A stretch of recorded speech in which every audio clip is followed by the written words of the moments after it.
Welcome to the Lucid Horizon. This is another episode of this talk show in which we talk to experts, political thought leaders, and academicians about some very tough issues that probably are very timely to discuss and analyze and unpack them. In this episode, we are going to talk about religion and political developments, and we want to see whether political developments are affected by religion, by the role of religion in democracies, in the established democracies. Is religion a stabilizing or a destabilizing factor? And in societies that are not ruled and governed by democracy, whether religion can actually help bringing democracy or it can actually hinder and delay the arrival of the democratic system.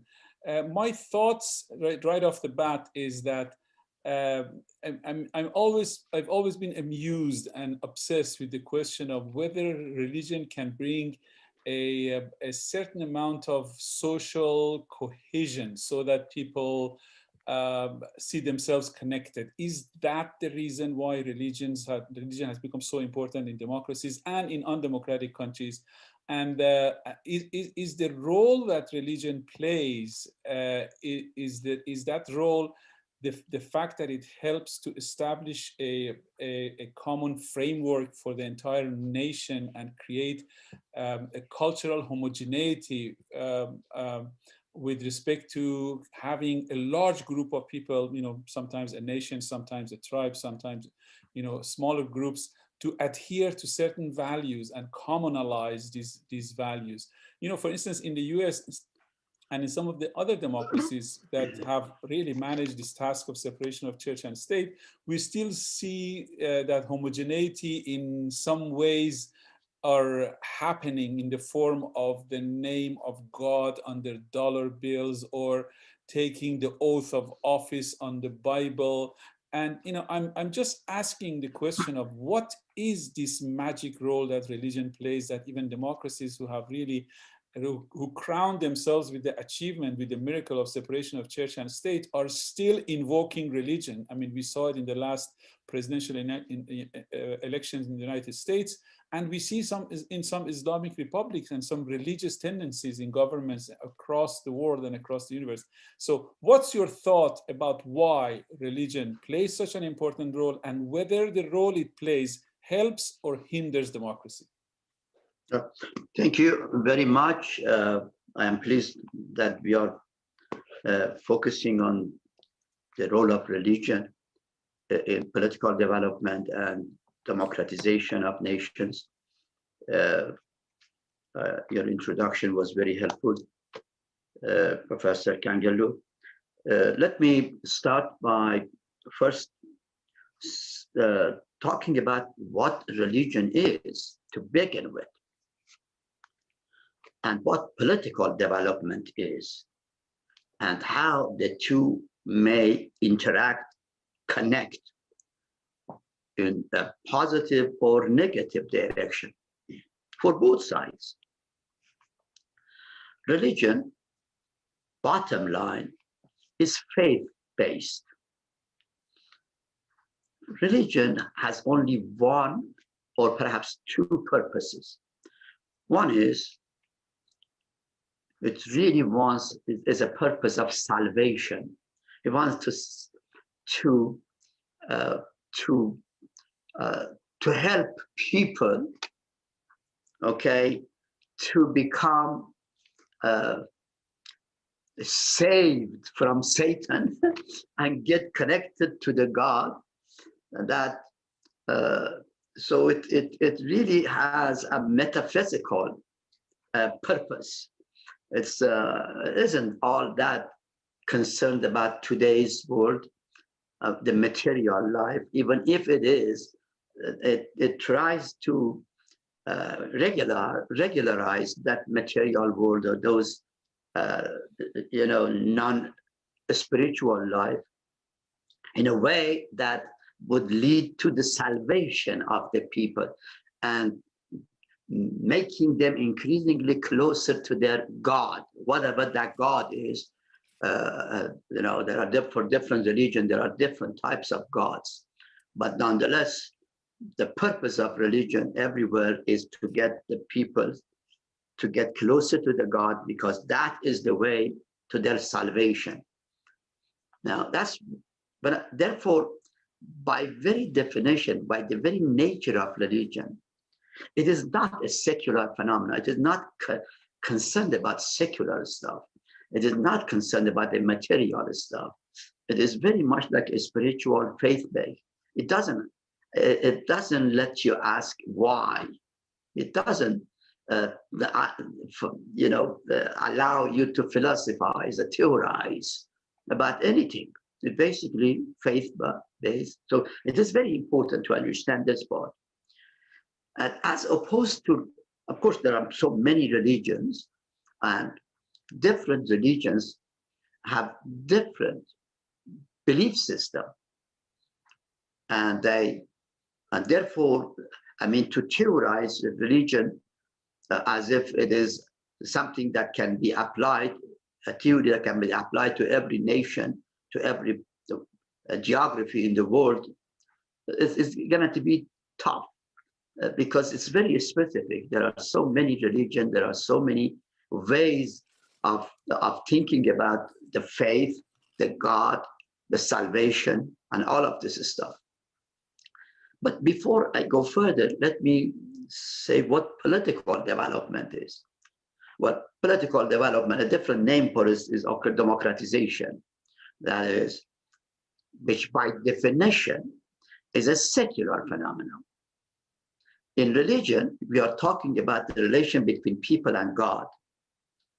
In political development, we are talking about the relationship between people and the state, the nation state, the polity, as well as the relationship among different groups of people within a country or globally.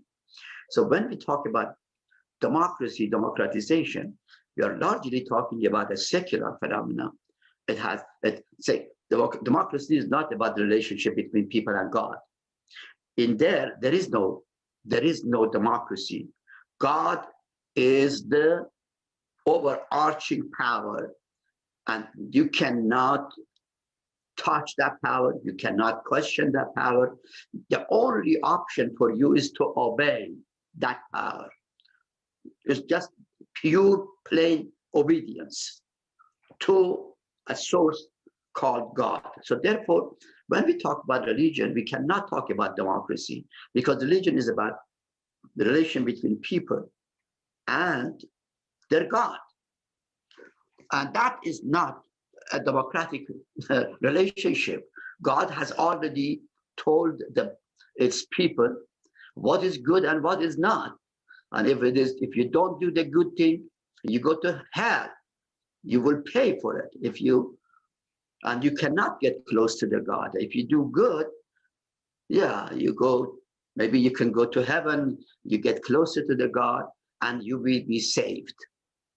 So you're saying that political development is absolutely unrelated to religion? Political development is, I think, absolutely unrelated to religion. But I'm going to tell you in a second that there are connections.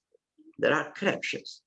So first, I just wanted to define these two. And the one has a relationship between the people and God. The other, the relationship between people and the nation states or among themselves. It has nothing to do with God. Democracy has nothing to do with God. That's number one. Number two, different religions are differently, they have a different interpretation of the way the human being, the people of the God should live. The very concept of who these people are is very important. For example, Christianity believes that the people of the God are greedy, are self-maximizers, they are hard workers, and that they do all of that, and all of this, they say, is in the direction of satisfaction of the God. That is, the God isn't against greediness, against self-maximizing against anything like that. I'm sorry. After all, according to Christianity, for example, this human nature that I'm talking about was created by the God, and it cannot be changed.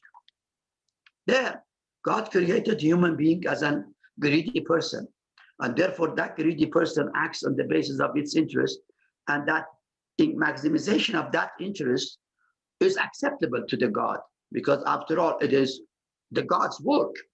It's God's intent in creating that nature in people. In other the religion, like in Islam, that's not what it is. It is said in Islam. Incidentally, Islam doesn't believe in the greedy, in human nature being greedy. Islam's concept of human nature is more like social. It's very important in that sense. It's a very interesting concept. It gets closer to the socialism, to the radical concept of human nature. Islamic definition of human nature is not the same as Christianity's definition, and Islamic definition of human nature is very much what the lefts believe in, the Marxists believe in, or this. So therefore, they think that God created us as good people. They created us as people that are benevolent, that like, that love, and the rest of it. However, there is a Satan out there that keeps moving us in the wrong direction, and that the fight, therefore, is for the human being is to fight this Satan, that satanic something that is in it. And this satanic whatever in human being is not that greedy nature. That's different. So you're saying that that religions really deal with this issue of what the nature of human being is differently, and because Islam and Christianity have two different outlook to the nature of human beings, and you're saying that Islam believes that human beings are born good, but they are constantly subject to the temptation of Satan, and as such, religion is gifted to humans to guide them towards the right thing and block the path of tendency towards Satan. Does that have anything to do with the government? Is that role given to the government to enforce that blockage on the path to tendency towards Satan, or does it? Yeah. First, it's funny when you look at Islam the way I just explained it, and particularly the Shiism in Islam, it's very much goes closer to what like Zoroastrians believe in, or the Zoroaster said. You know, the two forces of good and bad. Ahriman and Ahura Mazda. That kind of stuff, light and dark, and so on. Like Satan and I'm so sorry. Okay. I cannot talk to you now. I will call you back. Satan and God. So it's a dualism that is built in it. Although Islam is a monoist, religion, it really is. In Iran, at least in Shiism, it is not monoist. It is dualistic. It's good and bad, Satan and God, light and dark, and you name it.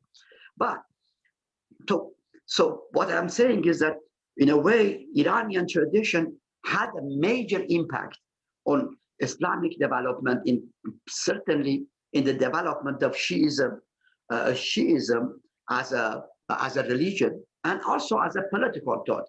I say a political thought because another difference between Islam and Christianity, for example, let's leave Judaism and others aside. I think Judaism is somewhere in the middle. I will maybe later on we will explain.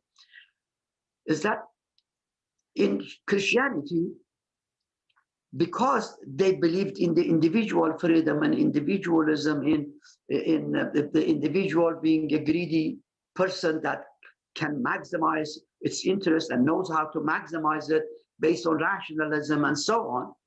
Here in Christianity, the government doesn't need to be all directly involved in a Christian life, except for, creating orders and discipline and laws so that the people don't abuse each other and that they also observe laws.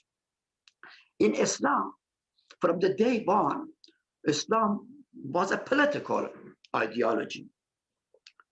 It was the ideology of the conquerors, the people who conquered the world, they built an empire. So would you say that is because Christianity was conducive to a system of liberal democracy and political development, but Islam was not, because Islam as a religion kind of bind itself to a political system that, because it is representing a certain political system, and since religions are not subject to development, the political system that it develops, that it represents, is not subject to political development. As a result, the Islamic governments, or the governments with the Islamic tendencies or based on Islamic philosophies of today, kind of try to constantly go back to the origin, to the golden era of Islam, rather than taking realities of today's world into account and helping the political development. That's really the topic of our conversation.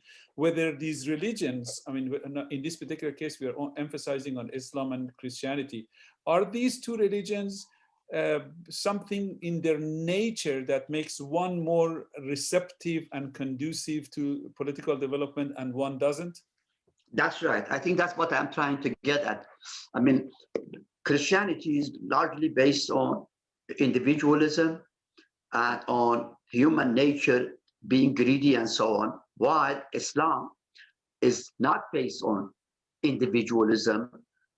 It's based more on collective, in collective, and on and belief in social nature as opposed to the individual greedy nature.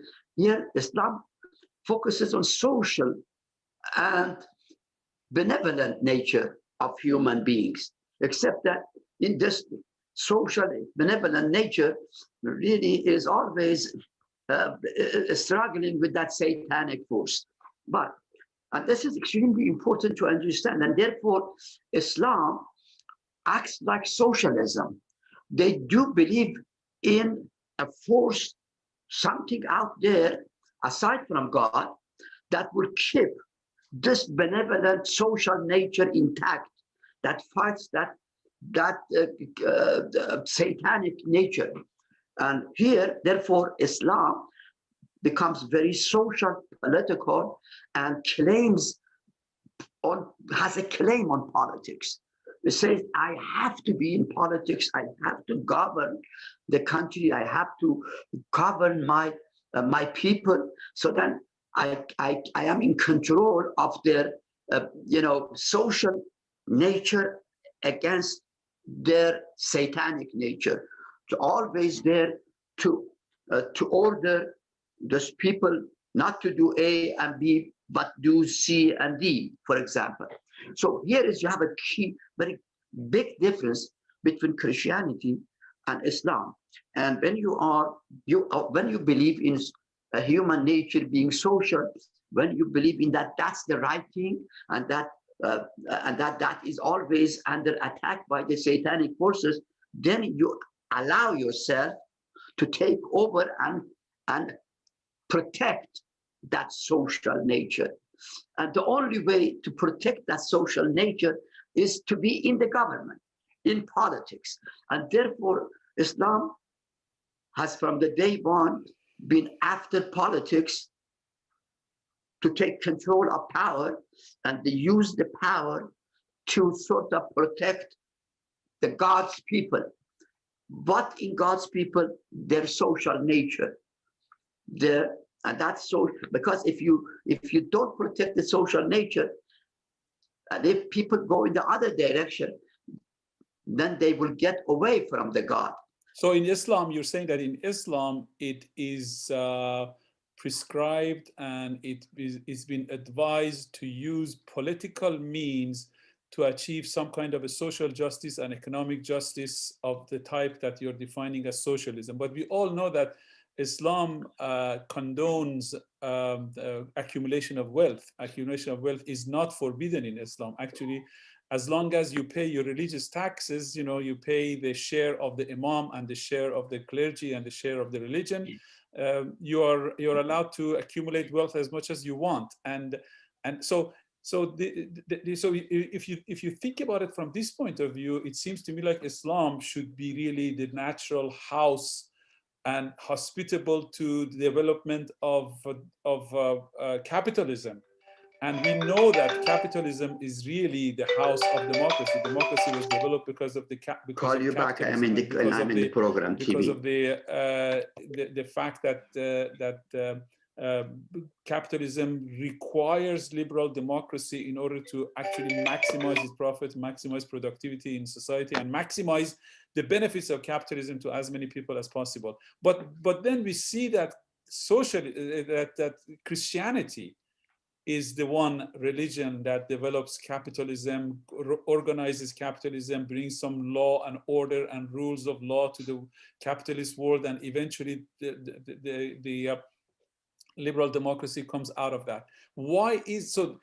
Obviously, the fact that we are talking about religion and political development and the role of religion and political development, and we are making a contrast between Islam and Christianity, and on top of that, we see that the Christendom, the Christian world, has been successful in establishing democracy, but the Islamic world, 57 countries of the Islamic world, have not yet been able to establish a working and thriving and persistent democracy.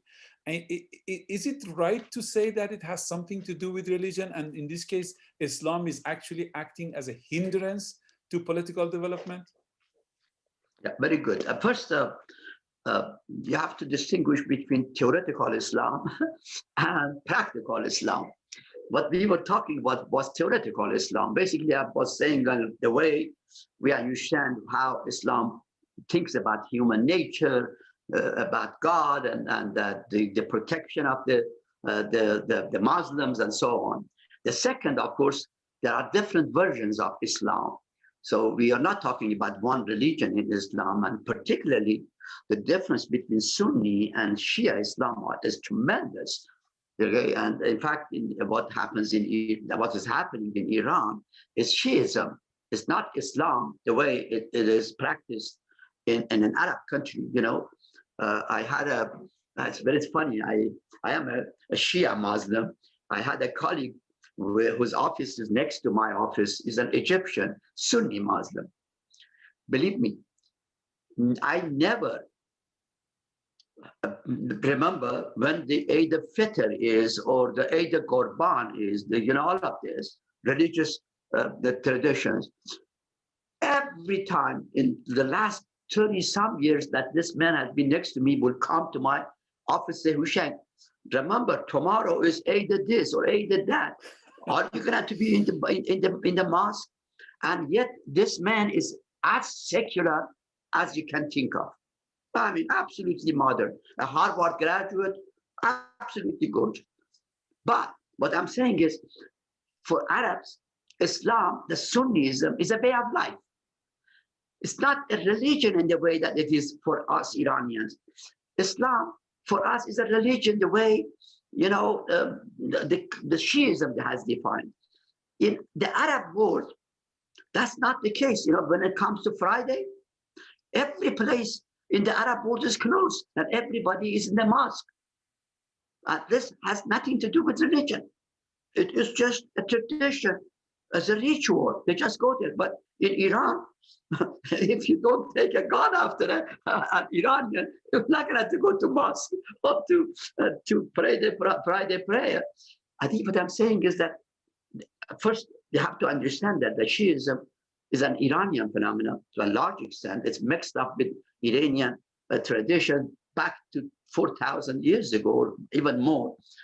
But that's one issue. So the theoretical Islam versus practical Islam, and there is Shia Islam versus Muslim is Sunni Islam, and then within Shia, and Sunni, you have so many sects. But you still, different types. That is different. Now let me get back to the other question. But is it true that still none of these different strains of Islam, the 57 countries of the Islamic Organization of Islamic States, 57 countries in the world have Islamic majority, and none of these 57 countries have been able to establish, regardless of their differences, regardless of the fact that Sunnism is different from Shiaism, and regardless of the fact that for the Arab countries, the religion is a part of their culture, and for Iranians, religion of Islam is actually an imposed way of life that was shoved down their throat over 200 years of brutality that the Arabs actually practiced in Iran after the invasion of the Sassanid Empire. Regardless of all of those historic differences, cultural differences, and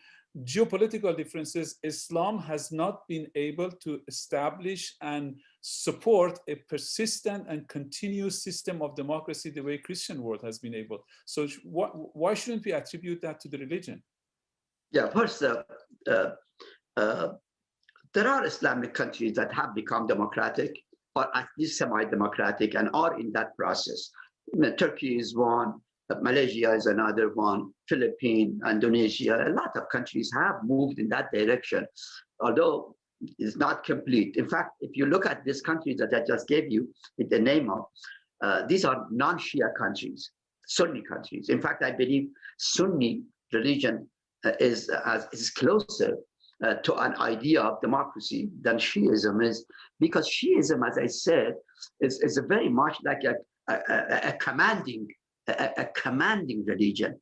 It's a religion that says, that I have to protect you. You are not a rational person. God created you social, and then created me to protect you from going the other side. Shiism is a different. Shiism is more activist.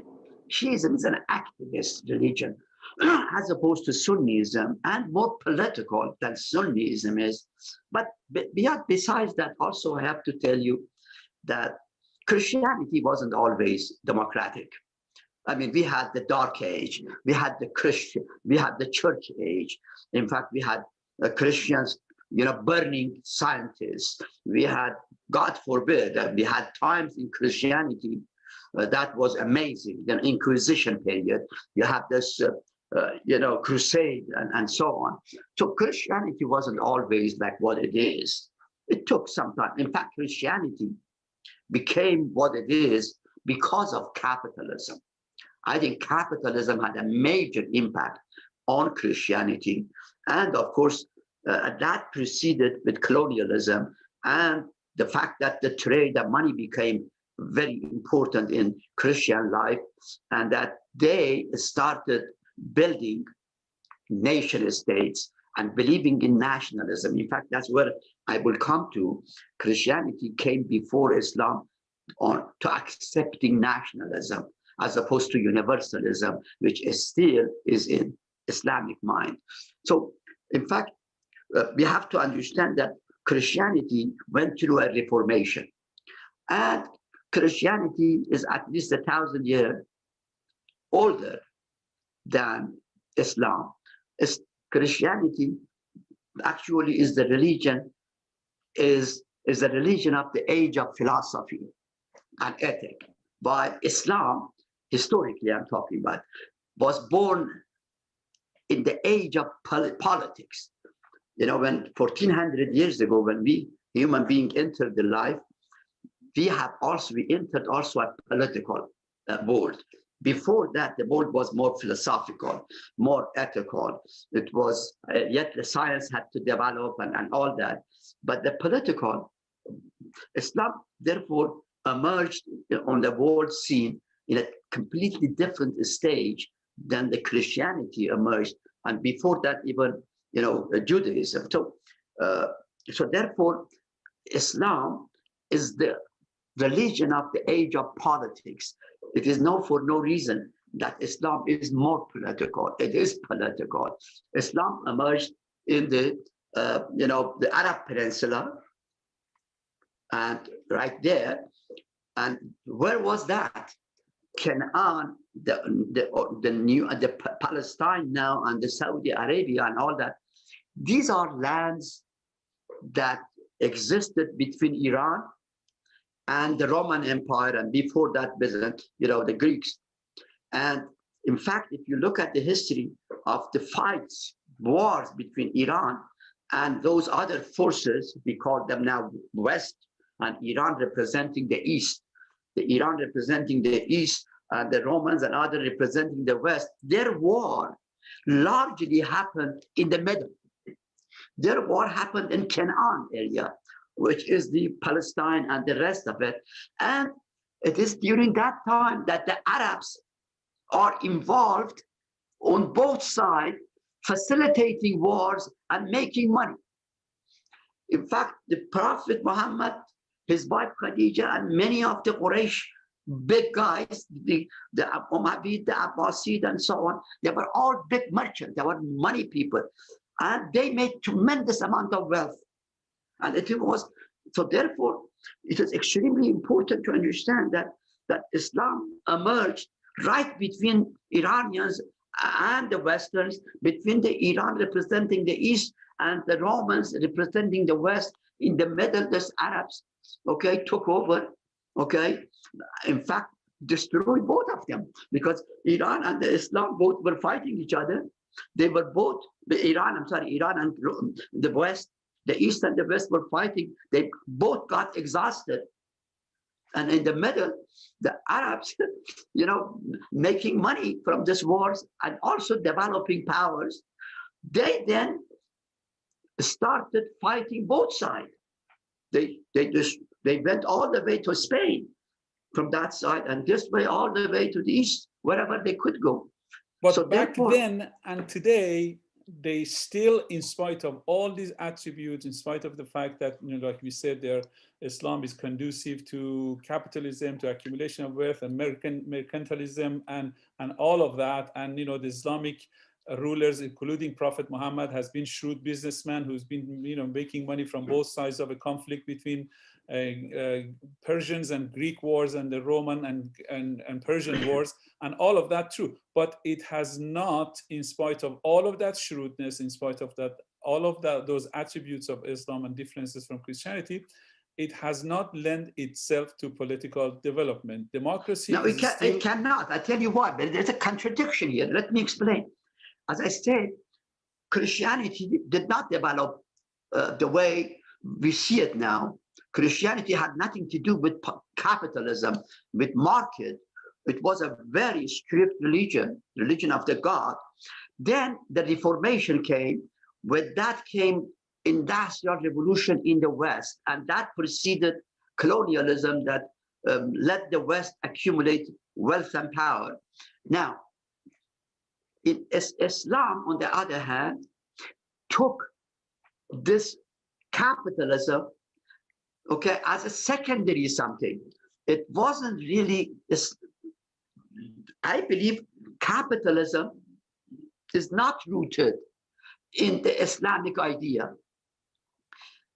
After Christianity reformed itself, it aligned itself with capitalism, and in fact theorized capitalism and reformed Christianity in the same direction.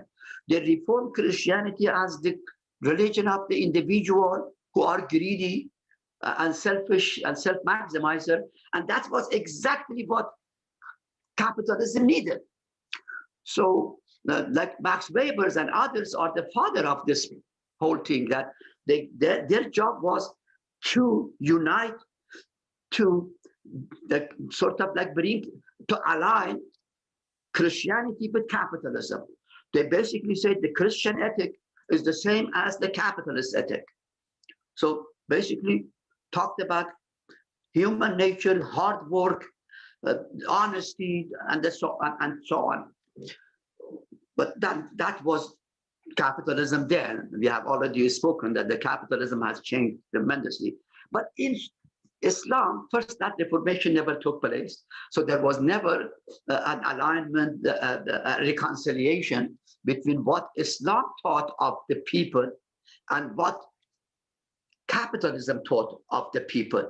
Islam, as always, still believes that the people's nature is a social nature, and that social nature is in danger of this satanic natures that are there and have nothing to do with God. So, and that's one point. And therefore, by definition, theoretically speaking, Islam's view of human nature is in contradiction with capitalism. Capitalism believes and must assume individual nature, greedy nature, cannot assume social nature for human beings. So therefore, Islam took this capitalism in a very deformed way. And that is why Islam never, in the Islamic world, you never had capitalism proper. Because capitalism is based on certain principles about human nature, a good life, a good society, which is contradictory to Islam's view of human nature, good life, and good society. Two different things. And therefore, Islam never was able to reconcile itself with capitalism. But in practice, capitalism had become global, and it spread into the Muslim world, and the Muslim people took it as they received it. First in the form of colonialism or mercantilism, then in the form of trade in a different way, working with the Western developed countries to make a living.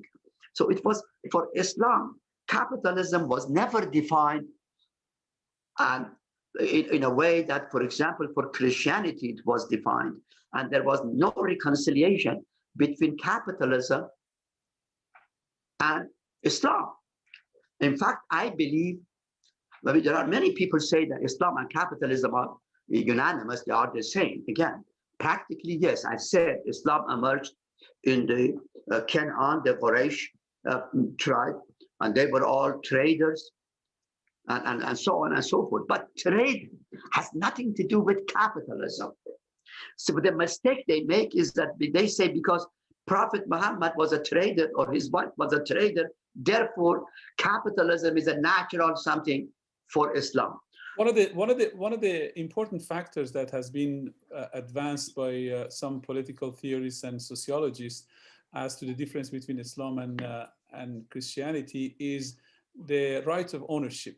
The right of ownership in Islam is, Islam really the respect in Islam for ownership is really based on the way that Islam allows and condones invasion of other lands in the name of Islamization and bringing Islam to those lands. So the mechanism of actually acquiring wealth in Islam is by usurping, confiscating, and taking over.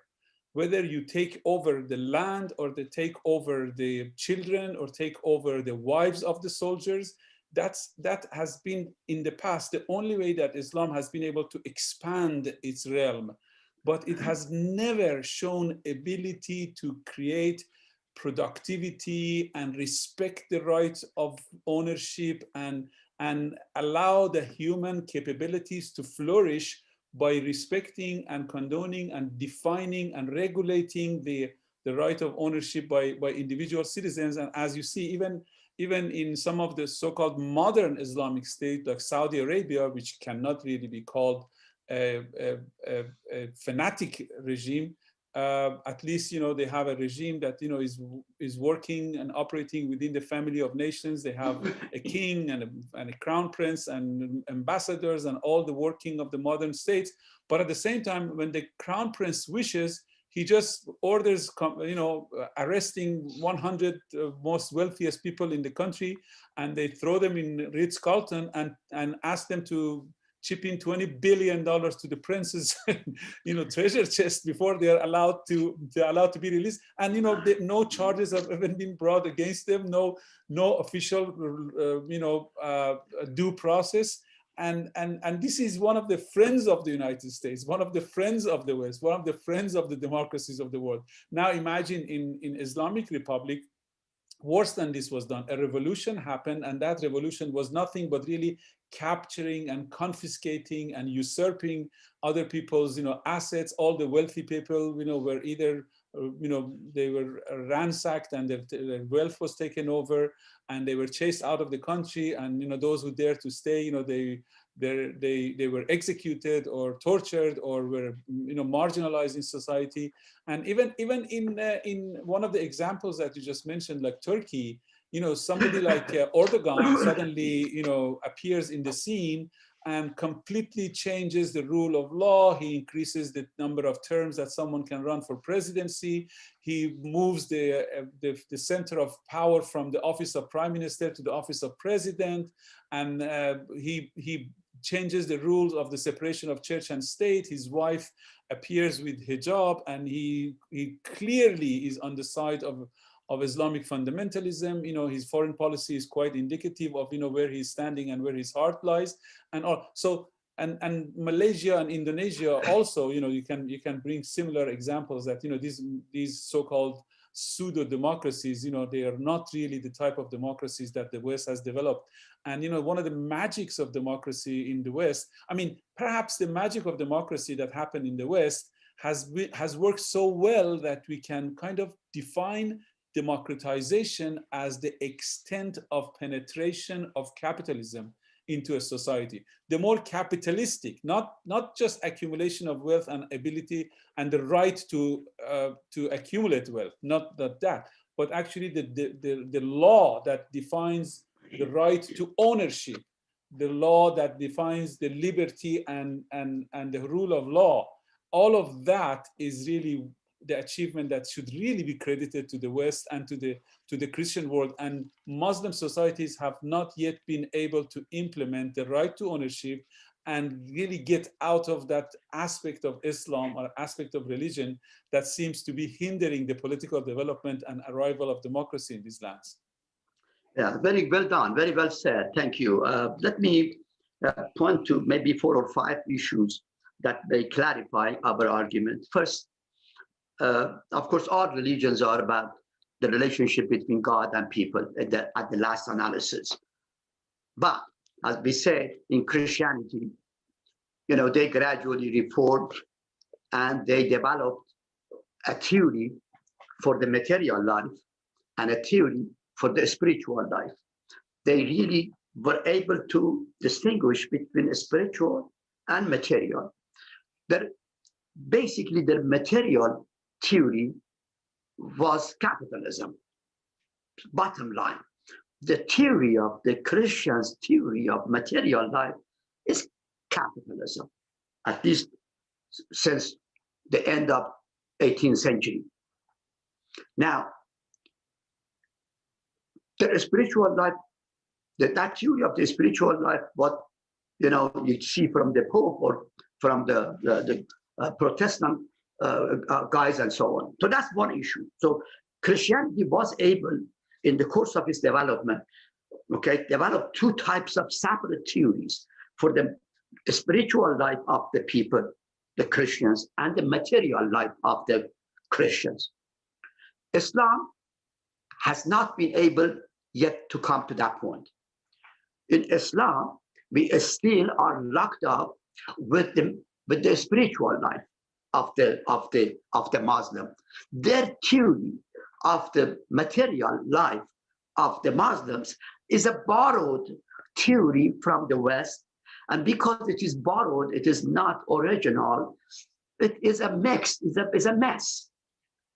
It is a mess. In the one hand, you believe in social nature of the people and social justice. On the other hand, you believe in capitalism, which is based on individualism and the rest of it, the greediness and so on. That's one issue that we have to really understand. Islam a little bit different from Christianity. The second, Christianity, just like Islam, when it emerged as a nationalist religion.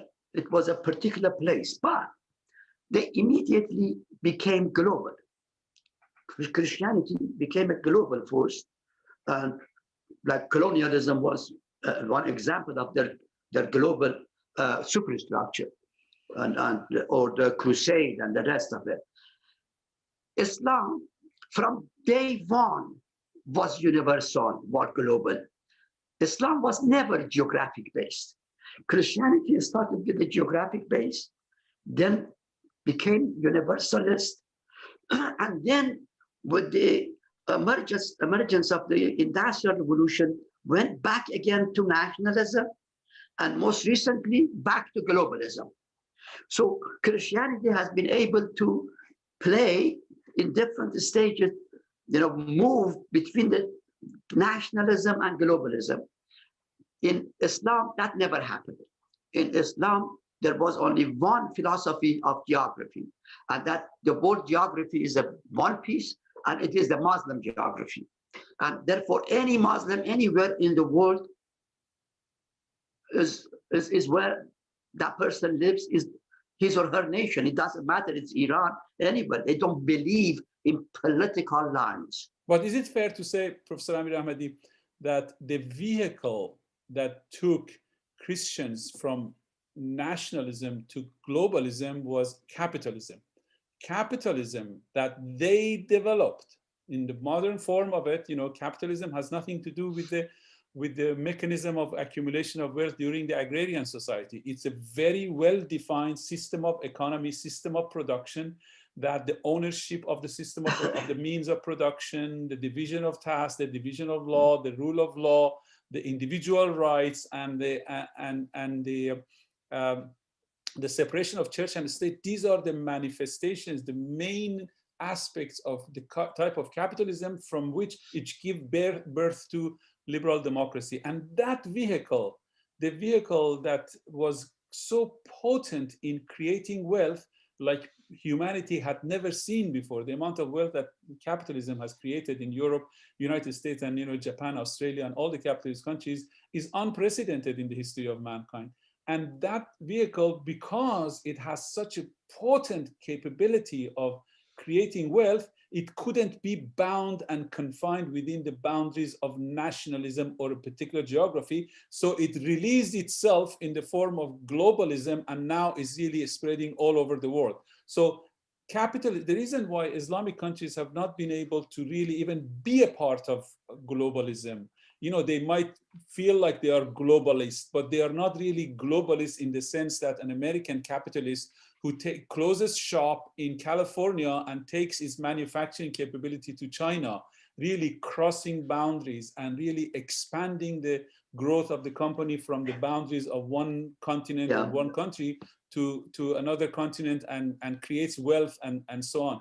So it seems to me that the way that Islam has defined all of these, very basic rules, like the ownership to properties, and really regulating in a way that really doesn't violate the principles of the religion, the values that religion represents, the ethics of religion, the morality that religion represents. Islam has not been able to do that, and as a result, the wealth generating miracle of capitalism has not been extended to the world of Islam. And until and unless we really solve that dilemma, we cannot really tear down this barrier between religion and political development in Islamic lands.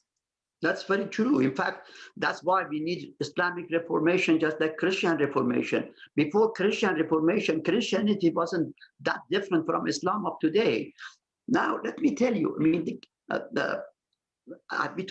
we're talking about globalism here. I mean, the way that Islam doesn't believe in geography, but Christianity moved between nationalism, that is geography, and globalism.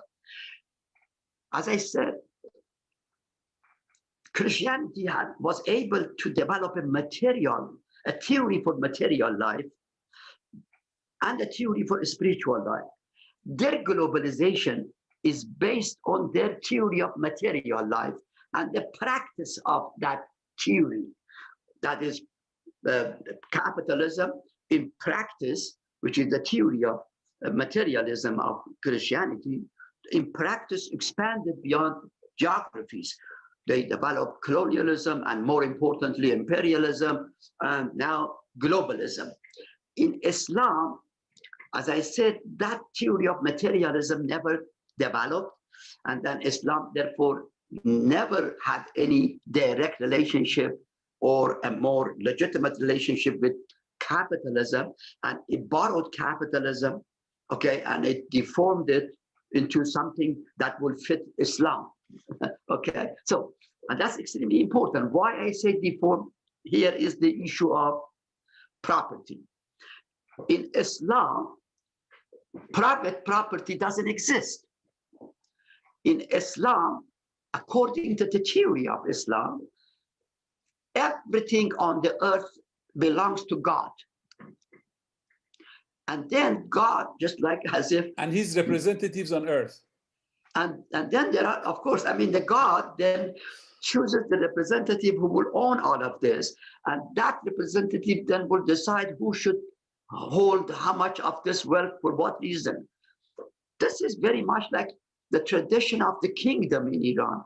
In Iran, kings were the owners of the land, everything. There was nothing but the king, the owners, but the king would decide that different, the warlords, the feudal lords, and merchants, and so on, how much of it to take, the fiefdom, okay, and so on. But anyway, tiul, we say it, tiuldari.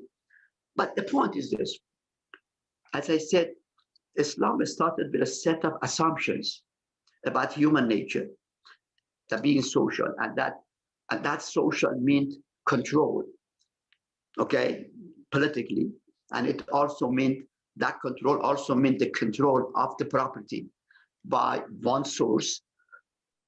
Okay, so that's exactly what I'm saying, that the Islamic material theory for life is never developed, and it is borrowed, and it is extremely confused. You go to the most Islamic countries who are not democratic, who have not got the liberal views. You see in their countries, the economies are controlled in a completely haphazard, in a very disastrous way. There is trade and merchants, and then bankers, the usurers, and then there is theft, corrupts, and everything. There are all kinds of people, and none of, in fact, in Iran, I have said over and over and written extensively, we don't have capitalism in Iran. The market economy doesn't exist in Iran. Or anywhere in Islam, for that matter. Yeah, it is the idea is borrowed, but because it is not their original idea, they have made a mess of it. I always say one of the biggest problems in the Iranian political development in the opposition issue is that most opposition leaders steal the ideas of others. Well, we're coming to the home stretch of our conversation, and I want to wrap it up by coming to a conclusion. So from what I hear from you, you're really accepting and subscribing to the idea that religions can really be a barrier or a facilitator of political development. In the case of Christianity, because of the certain inherent values in Christianity and the philosophy of Christianity, the emphasis on the individual rights, which was more, of course, in the Christianity prior to Reformation, nothing like that existed.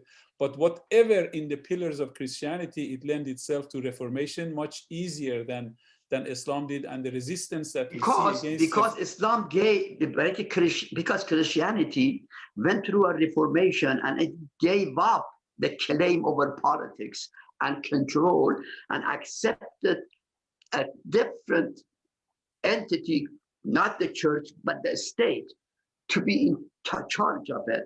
So the Christianity became in charge of the church, and the state in charge of politics and power. That didn't happen in Islam. So because we didn't have that the reason why Reformation. so the reason why it happened in Christianity is it something inherent with Christianity, or is it something for historical reason? Because Christianity also had political power. The Roman Catholic Church, and the rule, the iron fist rule of the Roman Catholic Church in Europe was the reason why the Europeans and the parishioners became fed up with the cruelty. There are three reasons. Yeah, I would say three reasons. One, as we said the last time, there was a tradition of law and order and regulation and democracy in ancient, Greek and Roman, which did not exist in countries like Iran and most of this Muslim world that later on became Muslim. Okay, that's number one. The second, it was that science and technology began developing gradually in this Christian world. And that forced the church to retreat. They would say, no, the world, the earth is not round. And then they accepted, because the science proved to the cardinals that it is round, for example. So the science forced them to retreat. And third, during that process, there were a lot of struggle, real serious struggle by the Christian leaders and non-Christian leaders against the church, Luther and others, who really gradually forced on Christianity a reformation. And then the Reformation of Luther also came in the wake of some scientific development, the Galileo and Kepler and Tycho Brahe. That's what I'm saying. These are the three things: the tradition, the scientific development, and Reformation. They all came together, and it led to capitalism, which became the material theory. But this scientific development, this fundamental scientific development, the heliocentric of the solar system, and the fact that the Earth is not the center of the universe, which was very important in really dealing a big blow to the truth-holding authority of church. But why didn't it happen in the Islamic world? Why Islamic world has not had any scientific discoveries in the last 1400 years?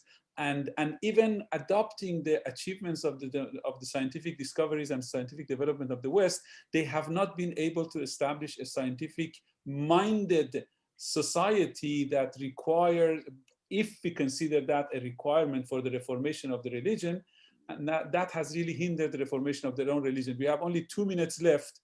Yeah. And first, I think that we have to accept the fact that the Islamic world wasn't always like that. There was a time that science developed in Islam, that Islam produced tremendous science and philosophies and theories and poets and writers and so on. But unfortunately, just as this Islam expanded, okay, and it then retreated and then destroyed itself, overextended itself, all of this, went the wrong way, and there was fights within the Islamic world for many, many centuries.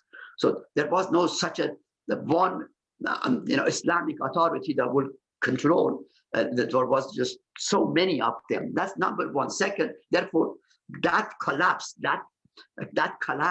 of the Islamic empire led to the collapse of science and technology and the rest that they were in the process of developing. Unfortunately, we are coming to the end, and we have to wrap it up. And finally, I would just one last point.